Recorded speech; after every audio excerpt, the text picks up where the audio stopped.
Dito sa Papa Dudut Stories, ikaw ay hindi nag-iisa.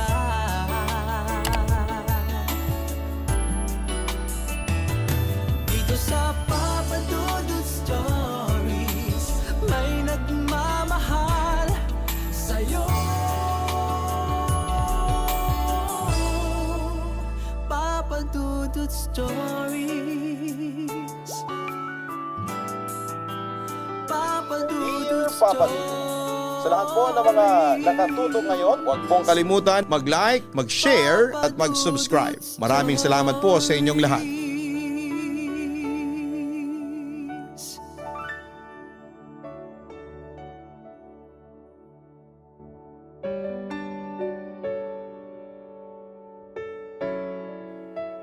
Magandang gabi sa inyong lahat.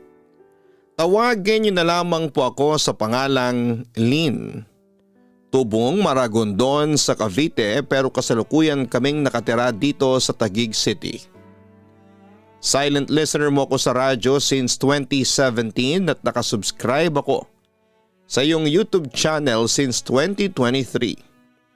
Marami akong gustong i-share sa inyo tulad na lamang ng kwento kung paano ako nasawi sa pag-ibig. Pero nang suriin ko ang aking puso, mukhang hindi pa ako handang ibahagi ang kasawian ng isang babaeng umibig sa isang maling lalaki. Hanggang sa pumasok na lamang sa isipan ko na ibahagi sa inyo ang aking kakaibang karanasan na punong-puno ng kababalaghan. Papadudot, kasama ko sa kwento ko ang aking lola Odang. Kahit na may mga magulang ako at may sariling bahay ang pamilya ko, ay lumaki ako sa aking lola. Siyang nagpalaki at nag-aruga sa akin. Mabait naman sa akin si Lola Odang, katunayan ay siya na ang tumayong magulang ko at ramdam ko namang mahal na mahal niya ako. Pero tulad nating lahat ay hindi perpekto si Lola Odang. Ang totoo niyan, mayroon siyang kapintasan na alam kong kaasaran ninyong lahat. Isa siyang tsismosa o marites. Natatandaan ko noon na palaging nilulusob ang bahay namin ng mga taong chinismis umano ni Lola. Lalaki, babae, bakla, tomboy, kahit pare pumunta sa bahay namin para kausapin ang mahinahon si Lola at pakiusapan at tigilan ang pagkakalat ng hindi totoong kwento tungkol sa alagad ng simbahan. Ang pinapakalat ni Lolang chismis umano sa pare. Ang pagkakaroon nito ng relasyon sa isang tindera sa palengke na isa ring volunteer sa aming simbahan. Pero hindi tumigil noon si Lola Odang sa pagkakalat ng chismis sa pare. Hanggang sa nabalitaan na lang namin na pinatay ang pare ng asawa ng tinderang kasama sa chismis ni Lola. Oo, Papa Dudut. Nabalita pa nga ito noong year 2002. Dahil sa awa sa pari, kinausap ko si Lola kung totoo ba ang chismis na may relasyon ng pari at ang tindera. Pero alam nyo kung ano ang sabi ni Lola? Hindi raw totoo. Dating ex ng tindera ang pari pero nagkarelasyon ang dalawa noong hindi pa ito pare. Napagkatuwaan lang niyang i-chismis yung tindera kasi asar siya dito. Dahil minamahalan siya kapag bumibili siya sa tindahan nito sa palengke. Nanlumo ako nang marinig ko yun, Papa Dudut. Ang nakakatakot pa ay parang hindi nakukonsensya noon si Lola Odang sa kanyang ginawa. Hindi ko pa nga makakalimutan yung sinabi niya sa akin na gusto niyang nasa kanya dapat ang lahat ng atensyon. Kapag may kwentuhan, gusto niya palagi siyang bida sa usapan.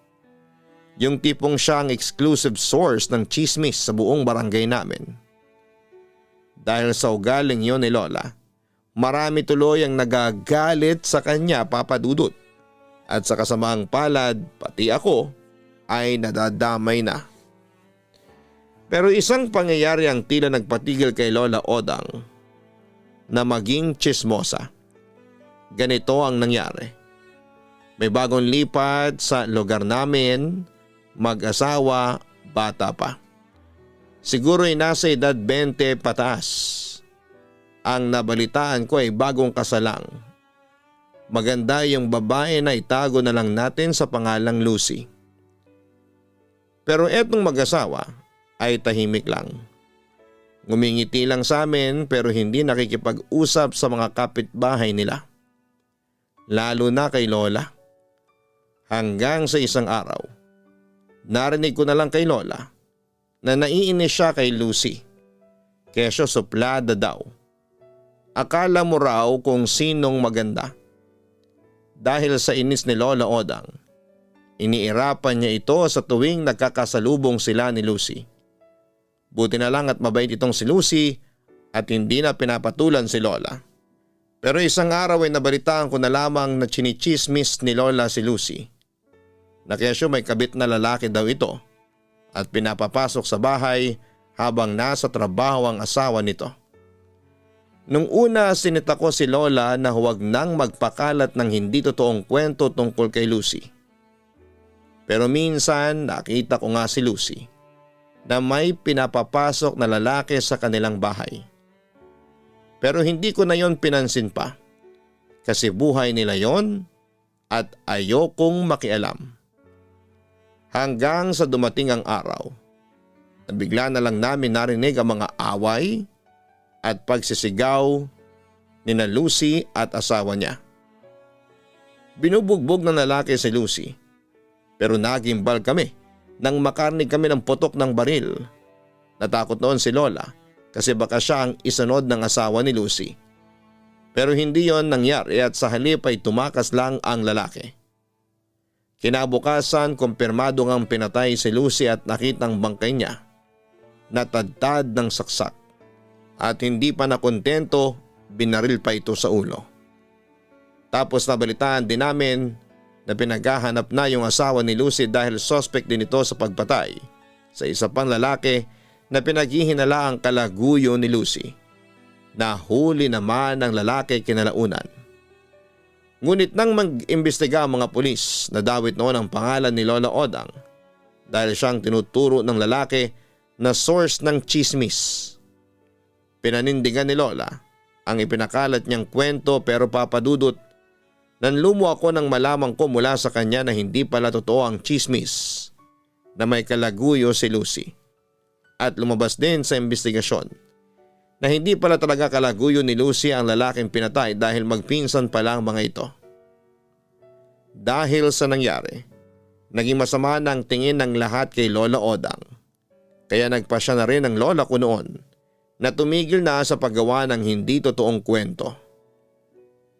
Lumipas ang isang taon matapos ang pagpatay kay Lucy, ay dumating ang kinakatakutan ko, ang bad karma kay Lola Odang. Isang araw ay bigla na lamang itong na-stroke kaya dinala namin siya sa ospital. May malay pa siya noon pero hindi na siya makapagsalita at tumutulo na lamang ang laway sa bibig niya. Naiyak ako habang nilagay sa ICU si Lola dahil may pagkakataon na nangingisay ito at bumubula ang bibig. Nanlumo naman ako noon at naiyak. At dahil mahal na mahal ko ang lola ko, ay ako ang nag-alaga noon sa kanya habang nasa ospital siya. Samantala bago lang ang ospital na pinadalhan namin kay Lola Odang.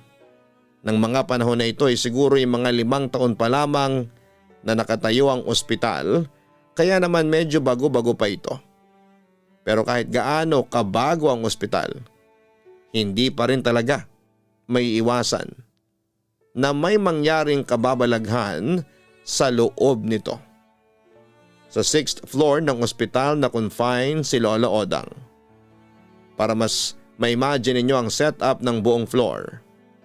Nasa bungad lang ang kwarto namin. Katapat mismo ng nurse desk. Sa hilera ng mga kwarto. Ang kwarto lang namin ang okupado. Ang mga sumunod na kwarto ay bakante mainly because yung hallway kung saan kami nakahilera ay under renovation. Nakabakbak ang tiles at walang masyadong ilaw lalo na sa pagsapit ng dilim. Nung mga naunang araw ay normal lang at wala namang nangyayaring kakaiba. Nagra-rounds ang nurse tuwing madaling araw. At yun na yun. Pero etong ikalawang araw ni Lola sa ospital, naguluhan ako sa sinabi ng dalawang nurse sa akin. Noong kinaumagahan na sila namang nagra-rounds noong panahong yon tuwing madaling araw. Iha, tanungin lang po sana namin kayo. Sino yung babaeng kasama mo noong madaling araw para kumuha ng tubig? Mga bandang 3:00 po ata noon. Tanong sa akin ng isang nurse. Ay wala po akong kasama. Mag-isa lang po ako doon sa kwarto. Bukas pa po ang dating ng mama ko galing sa probinsya. Bakit niyo po naitanong? Magalang kong sagot sa nurse na may edad na. Tumingin naman ang nurse na yon sa isa pang niyang kasama. Hala, sabi ko sa iyo may nagpapakita talaga dito. Narinig kong bulong ng kasama niyang nurse. Samantala ay na-curious naman ako sa aking narinig. Ano pong itsura ng babae? Bata pa yung babae, siguro nasa 20 pataas. Nakasuot ng puti, parang suot mo ngayon. Kaya nga nung una inakala naming ikaw. Pero naisip din namin na teenager ka pa lang at malabong ikaw yung nakita namin. Sabi ng nurse sa akin. At saka nagtaka din kami kung bakit pagkalabas ng babae sa kwarto ninyo tumayo lang siya sa water dispenser tapos pumisik-pisik yung LED light sa ibabaw niya. Ang lakas maka-horror ng datingan. Sabi naman sa akin ng kasama niyang nurse. Ganun po ba? Tanging sagot ko noon sa kanila. Pero inaamin ko noon na kinikilabutan ako kasi nung kinakausap ako nung dalawang nurse, natanaw ko na parang may pumasok na babae sa loob ng kwarto ni Lola. Kaya dali-dali akong tumakbo noon para puntahan ang kwarto pero nagulat na lamang ako na nagpa-flatline na ang life machine na nakakabit kay Lola. Alam ko na ang ibig sabihin noon, nag-aagaw buhay na si Lola Odang. Kaya dali-dali akong sumigaw para humingi ng tulong. Maraming nurse naman ang rumisponde pero yung dalawang kausap ko na nurse ang sumubok na i-revive ang lola ko. Pagkatapos ay dumating na rin ang doktor at sinubukan nilang ipump ang dibdib ni Lola Odang. Habang ako naman ay pinalabas muna at panay ang dasal ko noon sa Panginoon na iligtas si Lola. Pero lumipas ang ilang minuto at hindi na rin nakayanan ni Lola at dineklara na siyang patay ng doktor. Dumating ang burol ni Lola Odang sa mismong bahay namin. Maraming kamag-anak namin ang dumating. Kompleto din ang pamilya ko noon. Nagkaroon ng pansamantalang sugalan sa labas habang sa loob naman ay may mga matatandang nagnonovena. Gabi noon papadudot nang magpasya akong lumabas sa bahay para makiusisa sa mga taong nagsusugal. Pero bigla akong kinilabutan noon dahil mula sa malayo. Sa abandonadong bahay mismo ni Lucy ay nakita kong nakatayo doon ang babaeng napatay dahil sa maling tsismis ni Lola Odang. Oo, nagpakita sa akin si Lucy. Nanlilisik ang mga mata niya at halatang galit na galit sa akin. Pero may kasama siyang isang babaeng nakatalikod. Hindi malinaw sa akin kung bata pa ito o matanda na, basta nakabistida ito ng itim, nakabelo ding itim, kaya hindi mo makikita ang mukha niya. Dahil sa takot ko noon, papadudot, ay nagmamadali akong pumasok noon sa loob ng bahay namin. Papadudot, simula noong mamatay si Lola Odang, ay talagang marami na kaming naging creepy experience. Yung kapatid ni Lola Odang na si Lolo Ben ay may 2 anak.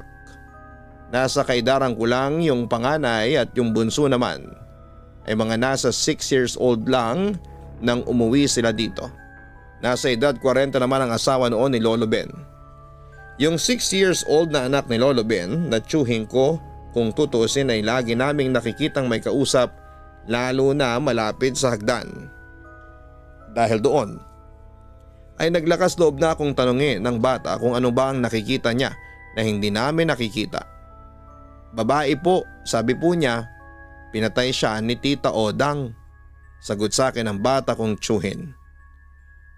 Noong pinadescribe ko sa kanya kung ano ang itsura ng babae, kinalabutan ako kasi sumakto yon sa itsura ni Lucy. Pero mas kinilabutan pa ako nung may sinabi pa siya sa akin. Sabi po niya ikaw daw po ang susunod kay Tita Odang. Dahil sa narinig ko mula sa 6 years old kong tiyuhin ay nakaramdam ako ng depresyon. Patay na si Lola Odang, bakit pati ako ay idadamay ni Lucy? Ano bang kasalanan ko sa kanya? Hindi naman ako tsismosa at lalong hindi ko siya hinuhusgahan. Samantala kinuwento ko yon kay mama pero sabi na lang niya sa akin na wag na lamang pansinin ang sinabi ng 6 years old kong tiyuhin. Bata pa raw ito at malawak ang imagination.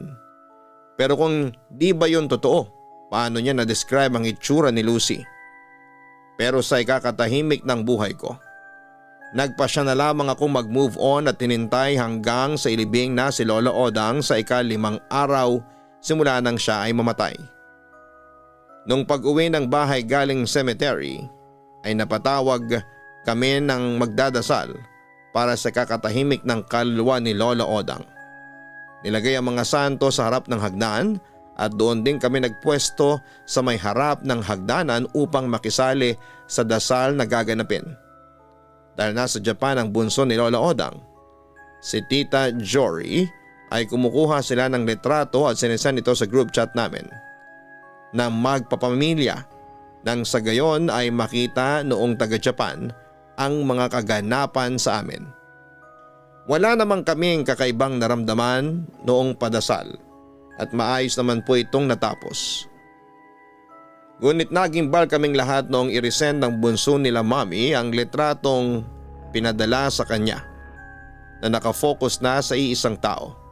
Kasunod ng pag-send niya ng larawan ay ang pagtatanong ng sino ang mga yan. Tiyan ay kung mabuti ang sinasabi ni Tita Jory na kapatid ni Mama. Madali namang mahanap ang tinutukoy niya kasi may bilog yun. Pero papadudot. Nanlaki ang mga mata ko dahil agad kong namukhaan ng isa sa mga nagpakita, walang iba kundi si Lucy. Tapos may kasama siyang nakaitim na babae na may belo. Bagamat nakataas ang belo nito ay hindi naman malinaw ang mukha nito. Pero sigurado akong matanda ito. Dahil dito ay nagpanik ako sa mismong GC namin at kinuwento ko kay Mama kung sino yung isa sa mga nasa larawan. Maski si Mama ay nanlumo sa katotohanan ng 2 tao ang namatay dahil sa pagiging tsismosa ni Lola Odang. Ang pari at si Lucy, pero si Lucy lamang ang nagpakita at nagpaparamdam. Kaso ang tanong ay sino naman yung babaeng nakaitim? Maari kaya ang isa siya sa mga chinismis ni Lola Odang na nasira ang buhay. Kinagabihan tahimik ang lahat dahil natutulog na ang lahat ng kamag-anak namin na pumunta sa libing. Sina Lolo Ben at ang kanyang pamilya ay nauna nang umalis. Pero yung mga anak ni Lola Odang at ang kanilang pamilya ay nanatili pa sa bahay at aalis na lamang kinabukasan. Natatandaan ko pa na nagkwekwentuhan pa kami ng mga pinsan at kamag-anak ko nang sawayin na kami ni Mama at pinagsabihan na iwasan na naming mag-ingay dahil baka may mabulabog pa kami. Pero ewan ko ba noon at naisipan kong magpatugtog ng music sa desktop computer ko gamit ang speaker. Siyempre malakas yun at halos kumalabog yung buong bahay namin sa lakas ng pagpapatugtog ko. Pero hindi ko naman nagagambala yung mga natutulog kasi nasa loob lang ako ng kwarto ko at ako lang ang mag-isa doon. Sila natutulog sa sala at sa dating kwarto ni Lola Odang. Kinalauna nakita ko na nalobat na rin ang phone ko. Hinanap ko sa aking kwarto pero wala. Hanggang sa naalala kong naiwan ko pala sa ibaba ang charger ko. Kaya dali-dali akong buwaba para hanapin ang charger. Pagbaba ko'y nakita ko kaagad ang mga pinsan at mga tiyuhin at tiyahing kong natutulog sa sofa. At sa mga nilatag nilang karton sa sahig. Pero hindi nagtagal nang mapansin ko ang nakakakilabot sa paligid. Dahil sa likod ng pinto ay may nakita akong nakatayong figura na nakatingin sa akin. Matandang babaeng nakaitim, sumakto naman na namatay yung tugtog ko na sinabayan pa ng malakas na paghangin na dumagdag sa pangangatog ko. Sino ka? Kinakabahang tanong ko sa nakita kong black lady. Wala akong kinalaman sa pagkamatay ni Aling Lucy. Oo, nagkamali si Lola Odang pero wala akong kinalaman sa pagkamatay niya. Sabi ko habang naiiyak na sa takot. Pero hindi mo pinigilan ang lola mo, sabi sa akin ng babae. Lalo ako natakot dahil hindi ko ina-expect na sasagot yun sa akin. Ginawa ko naman ang lahat para pigilan si Lola. Pero 15 anyos pa lang ako. Sa palagay ninyo ay makikinig sa akin ng lola ko? Sasawin ko siya sa pagiging tsismosa niya? E di pinalo ako nun, sagot ko. Mamayang kaunti ay lumapit na sa akin ng black lady. Tila ba lumalagatok pa yung bawat buto sa leeg at paa niya. Mas dumoble yung kaba ko. Nang mapagmasdan kong maigi yung mukha niya. Namumutla, wala talaga siyang mata. Nakabuka yung bibig niya na may nagsisilaglaga na patay na uod mula roon. Sino ka ba? Ano bang kasalanan sa iyo ni Lola Odang? Isa ka rin ba sa mga nasira ang buhay ng dahil sa chismis niya? Tanong ko at halos mag-hysterical na ako that time. Pero ang nakapagtataka ay hindi nagigising yung mga taong natutulog sa sala. Para bang hindi nila ako naririnig. Isa ako sa mga chinismis niya noon. Ako ang unang asawa ng Lolo Ben mo. Nanlaki naman ang mga mata ko sa aking narinig. Natatandaan ko 15 years ago may unang asawa si Lolo Ben na si Rafika ang pangalan. Bawg ito kaya wala silang anak ni Lolo Ben. Hindi ka pa pinapanganak noon nung gawan ako ng kasinungalingan ni Odang. Siniraan niya ako kay Ben. Pinakalat niya na nanlalalaki ako habang nasa ibang bansa ang asawa ko at nagtatrabaho. Kaya nang umuwi si Lolo Ben mo ay hiniwalayan niya ako. Hindi ko matanggap ang nangyari lalo pat nalaman kong si Odang ang nanira sa akin. Lynn, nagpakamatay ako sa harapan ni Ben nung araw na hiniwalayan niya ako. Lalong nanginig ako sa takot sa narinig ko mula sa kaluluwa ng dating asawa ni Lolo Ben. Dagdag pa ni si Rafika. Simula nang magpakamatay siya ay hindi na nakaakyat ang kaluluwa niya sa langit. Idagdag pa yung matinding galit niya kay Lola Odang bago siya namatay. Sabi pa niya ay inalipin siya ng matinding galit na yon kaya hindi na siya makatawid sa liwanag. Lola si Rafika, patawaran niyo na si Lola Odang at sana'y huwag niyo po akong idamay sa galit ninyo. Hindi po ako tsismosa, marunong akong gumalang at hindi ako nakikialam sa buhay ng iba. Kaya pakiusap, huwag niyo na akong takutin. Pero Papa Dudut, hindi na kumibunoon si Rafika at nagpatuloy ito sa paglapit sa akin. Ngunit unti-unti nang nawawala ang galit sa mga mata niya. Yun nga lang ay hindi pa rin nawala ang takot ko. Hindi ko alam kung ano ang gagawin ko noon. Nanlambot talaga ako. Hindi ko alam kung tatakbo ako sa malapit na kwarto sa harapan ko o bababa na lamang ako dahil sa iniisip ko na baka makita ko pa rin siya noon. Nang matauhan ay kumaripas ako ng takbo paakyat sa kwarto ko. Hindi ko alam kung papaano ako nakatulog noon, natagpuan na lamang daw ako nila mama na natutulog sa tapat ng pinto ng kwarto ko. Pagkatapos noon ay sumama na ako kina mama pabalik sa bahay nila. Sa kabilang banda, pinaupahan na lang namin noon ng bahay ni Lola Odang at yon ang pinangsustento sa tuition fee ko. Simula noon ay hindi na nagparamdam sa akin si Lola si Rafika, maging si Lucy. Palagi ko silang pinagdarasal na sana'y makita na nila ang katahimikan. Pinagdarasal ko rin si Lola Odang at hinihiling sa Diyos na sana ay patawarin niya ang mga kasalanan ni Lola Odang. Marami ang nagsasabi sa akin na mga dati naming kapitbahay na diretso impyerno daw ang kababagsakan ni Lola Odang dahil sa pagiging tsismosa niya.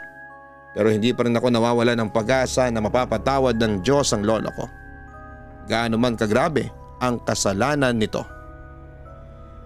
Papadudot, hanggang dito na lamang ang sulat ko at isa sa mga aral na mapupulot ninyo sa totoong kwento ng buhay ko ay walang nagagawang mabuti ang chismis.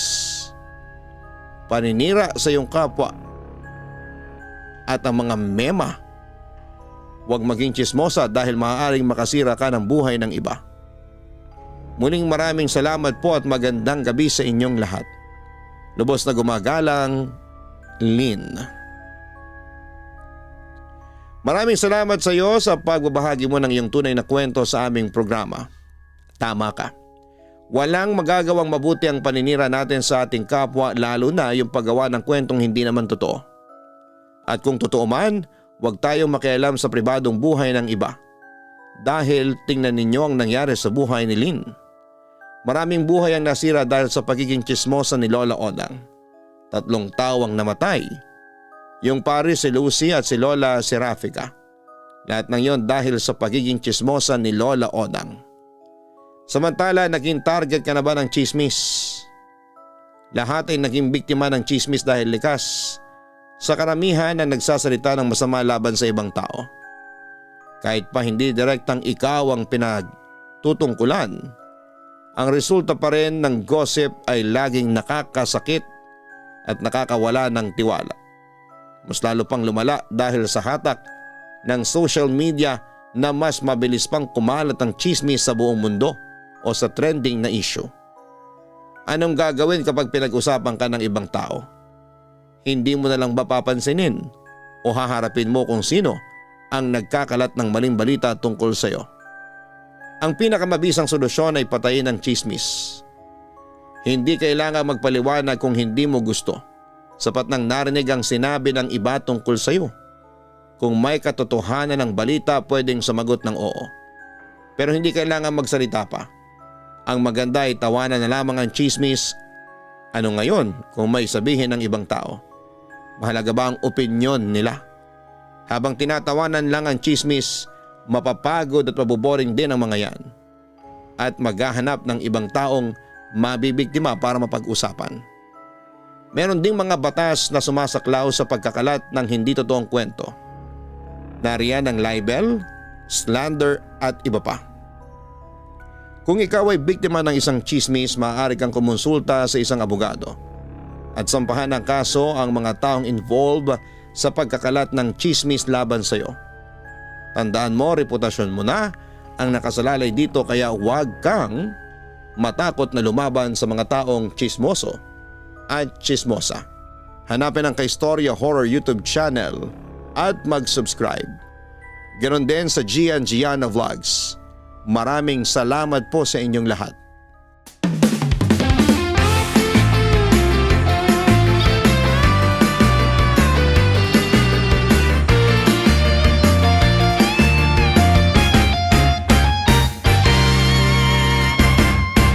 Hanap mo ba'y manok na masarap? Lechon manok na lagi niyong babalik-balikan. Let's go na magpatumpik-tumpik pa. Siguradong enjoy lahat sa kapagkainan. Papadudod, lechon manok, iba ang lasa, iba ang sarap.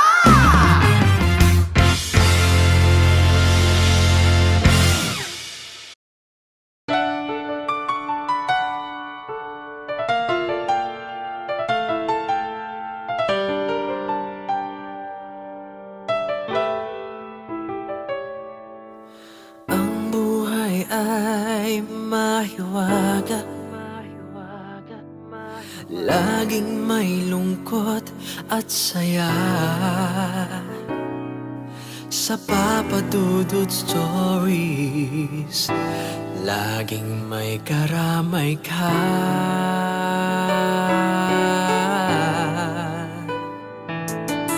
Mga problemang kaibigan, dito ay pakikinggan ka. Sa Papa Dudut Stories, kami ay iyong kasama. Dito sa Papa Dudut Stories, ikaw ay hindi nag-iisa.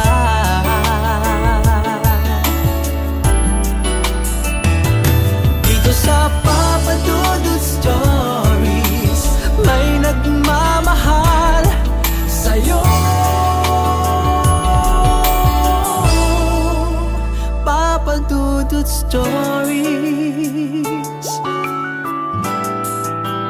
Papa Dudut Stories. Papa Dudut Stories.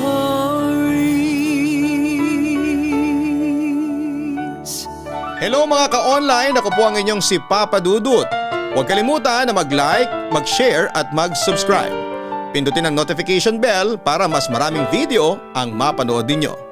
Maraming salamat po sa inyong walang sawang pagtitiwala.